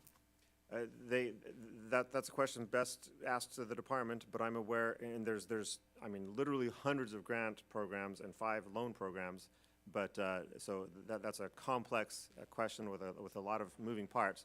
But I'm informed by department leadership that there is a process in place to make disbursements for programs on a case-by-case basis as situations. But I think the federal courts have ruled that they don't have the authority to make, they don't, that that's an illegal action to withhold the grants and loans that are congressionally directed. So you're saying that the agency has told you they're still freezing, they're still holding back funds? That's not what I'm saying at all. I'm informed by department leadership that that disbursements are being made after leadership review. Thank you. I yield back. Thank the gentlelady. I will now recognize myself for 5 minutes for my questions. And I want to point out that we're holding this hearing to address concerns about hundreds of billions of dollars in fraud and improper payments that are now about $240 billion per year. That is why a freeze would be appropriate to do the needed investigations to attempt to stop the abuse of American taxpayers. First of all, Mr. Black, thank you for your service. The ranking member claimed that my majority colleagues and I wasted time conducting oversight to these programs concerning that we're sending out $240 billion in improper payments. Would you all agree that oversight of hundreds of billions of dollars in federal funding under these programs is a waste of time? Just a yes or no. Ms. Murley? Is this a waste of time? How about you, Mr. Gomez? No. How about you, Mr. Black? Absolutely not. The more oversight, the better. How about you, Mr. Roscoe? No. Rusco, I should say, not Roscoe. That, also, Mr. Guthrie, Chairman Guthrie and Mr. Carter both raised this question about these grants that went to relatively small entities. In particular, the one Mr. Carter mentioned had $100 in revenue and then suddenly got $2 billion. Doesn't that raise some serious questions about capacity of, I mean, aside from any allegations or suspicions or considerations about the possibility of fraud or misuse of the funds, wouldn't that be a major capacity issue, Mr. Black? Capacity is a concern, and the capacity to appropriately manage the vast funds from the IIJA and the IRA has been identified as a risk by the OIG in the past, and it remains one of our concerns. Shouldn't we be looking at where the money went? Because if you go from $100 to $2 billion, that should raise some serious questions about the capacity of the organization to handle that amount of money, and maybe raise some questions about pass-throughs, these entities being set up as pass-through vehicles, which I think we will look into at a later date. Ms. Murley, my colleagues also expressed concern about staffing at the EPA Office of Inspector General, but they were not as concerned when they decided not to provide any funding for its oversight work in the IRA. Did that pose any challenges for your organization when you had this massive amount of money flowing in? It does pose challenges because of resource constraints with our staffing. We did receive funding for IIJ oversight, and I think the work that we've done there demonstrates the good work that we can do and our ability to provide results when we're given the funds to do sufficient oversight. With the IRA, we are constrained to our core budget, and about 40% of our audit work is mandatory, so that's what's done by what we have to do by statute. So we are constrained in the ability to do a more robust oversight of the IRA. That said, we are looking at our core resources and doing the best we can in that area. Okay. Mr. Black, in December, your office reported that the DOE LPO is administrating more than $385 billion in new loan authority without ensuring a regulatory and contractually compliant and effective system to manage the organizational conflicts of interest. In the interim findings report, the IG stated that the Loan Program Office seems to be asserting that as long as it does not compile, track, update, or reconcile relationships, it maintains a 100% compliance rate across the Loan Program's office, also referring to it as trust but don't verify. Can you explain the concerns stemming from this lack of systemic management of organizational conflicts of interest? Certainly. So the finding that we have identified and issued in that report concerned the lack of appropriate controls to document and do the cross-checking and make sure that the all known parties on both sides of the transaction are properly identified and disclosures are made with regard to who's representing who has relations to who and stuff like that. The department responded, the prior administration responded by disagreeing with the severity, the impact, the magnitude of the lack of these conflict of interest controls, and they, as part of their defense, noted that there have been no published findings of serious conflicts of interest. And our response was that the notion that you hadn't identified these things was primarily because you didn't have the mechanisms in place, the controls in place, to have those comparisons and identifications of related parties identified. You said something in your testimony that I took note of, and there was something also said by the Inspector General that I took note of, that the Inspector General referred to it as they treat it like monopoly money. But you said something in your testimony about a tolerance for risk. And I think that's why we're holding this hearing, why we're going to continue to dig into this. And I fully anticipate that we'll be inviting people back in to meet with us again. With that, I will yield back, and I would like to thank all the witnesses for being here today. Members may have additional written questions for all of you. I'll remind members that they have 10 business days to submit additional questions for the record, and I ask that the witnesses do their best to submit responses within 10 business days upon receipt of the questions. And Mr. Black, since Friday's your last day, you should have time to answer them if anyone submits them. So I ask unanimous consent to insert in the record the documents included on the staff hearing documents list. Without objection, that will be the order. Without objection, the subcommittee is adjourned.